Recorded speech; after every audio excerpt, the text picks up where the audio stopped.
What's going on, fam? It's your girl, Kerrie Joy, here once again to demystify the city government shit. So here we go.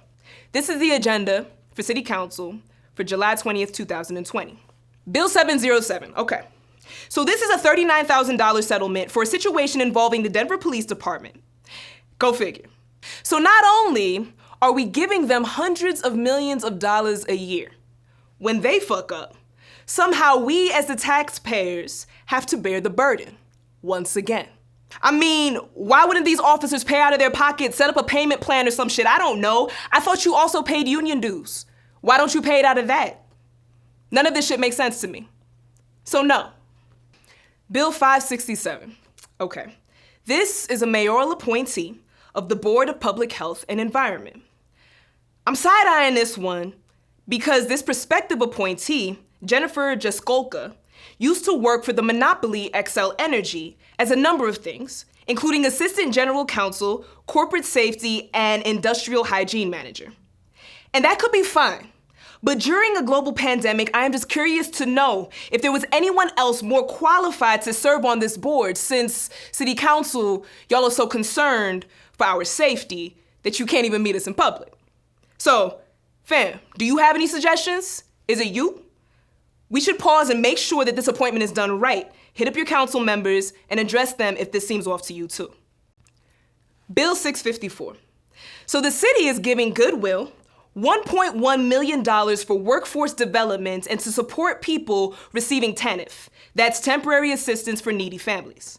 And usually, I'm here for all of this.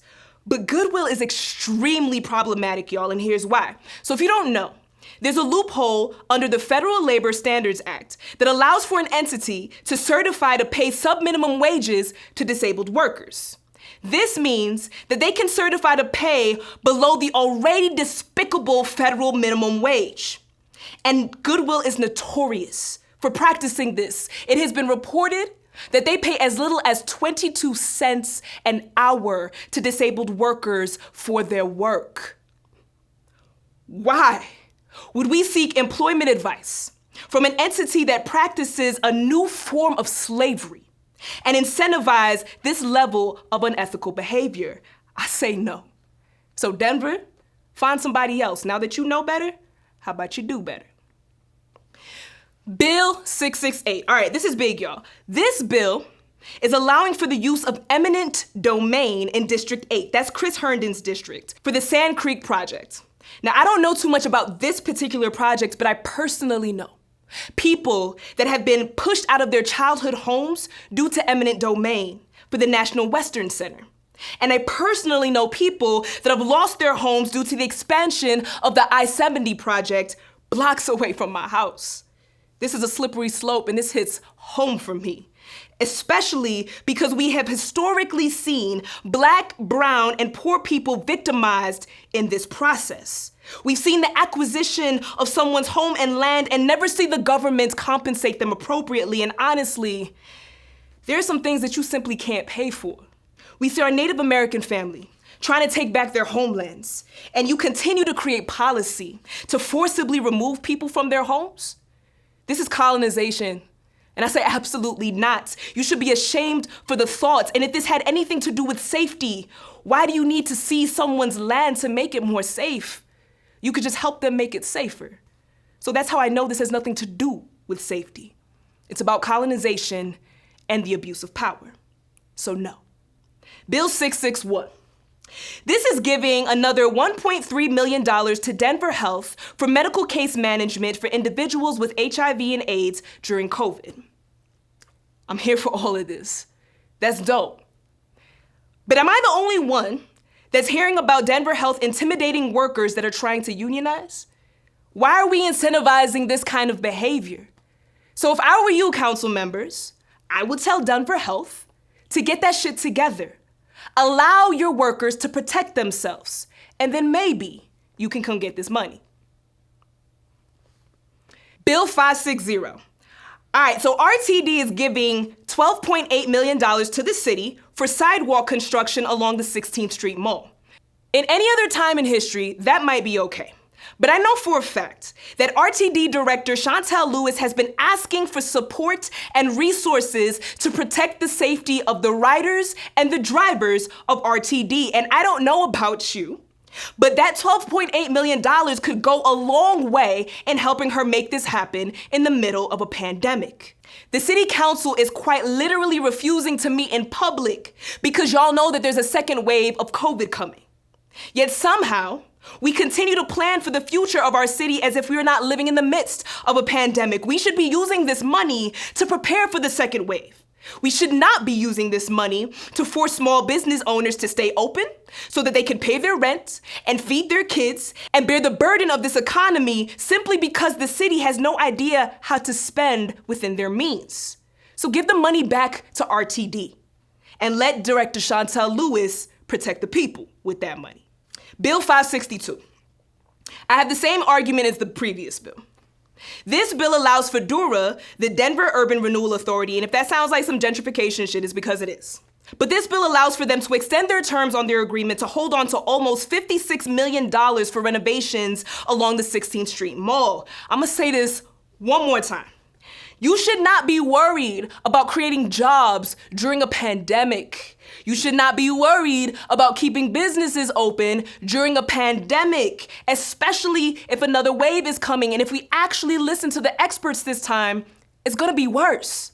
We should be using this money to save so that we can subsidize housing, so that we can expand Medicaid and SNAP benefits, and maybe we can also expand TRUA funds. So fam, how about you do some budgeting wisely and say no? Bill 564. Okay, another big side eye to this, retirement incentive. So not only are we refusing to save up for another wave, we are telling city employees that also cannot collectively bargain to retire while they simultaneously watch the city refuse to build any type of social safety net. Can somebody please help me make this make sense? If you want them to retire early, make sure that they're gonna be fully protected throughout the process and save up our taxpayer dollars for those rainy days. Bill 603. So they passed this in first reading last week, and they say that this is in support of climate change. However, from my understanding, this city is giving a loan of about $200 million to the National Western Center, and they don't have to pay a cent of that back for 25 years. This is gonna be used to heat their private events and mitigate the smell on their campus, but in that same zip code, in that same neighborhood, we still haven't done anything about the concentration of marijuana grows or the Purina plants and their smell in our communities. And if the neighborhood can't benefit from this, then why should a private entity be able to? These are our taxpayer dollars. We shouldn't be loaning them shit. Imagine if you could get a loan from the city and you didn't have to pay back a dime for 25 years. We could all have some businesses, but also imagine living in the most polluted zip code in the country and begging them to do better. And the first thing they do is give $200 million to a private developer. Bill 161. So this is for rezoning in my district, District 9. And this is for a nonprofit that received a property from the city for damn near free. This rezoning would dramatically impact the value of this property and allow for this nonprofit to make a huge profit off of a gift that the city gave to them. This nonprofit serves unhoused women in that community. Why would the city give this up to a developer and rezone this to make money and gentrify the neighborhood? Why wouldn't they just put in another homeless service provider and hold on to that property, make some social housing? I don't know. Make sure that we're actually addressing the homelessness crisis in our city. So I say no. So fam, it's up to us. Make those phone calls, reach out to your council members, reach out to your mayors and the appointees, and make sure that every single Monday at 5 p.m., you're signing up for public comment. It's all virtual, but you can still make your voice heard. We have to save ourselves. We have to love and protect each other. And remember that we're still trying to change the charter so we can actually defund the police. Let's make it happen together, fam. And until then, all power to the people.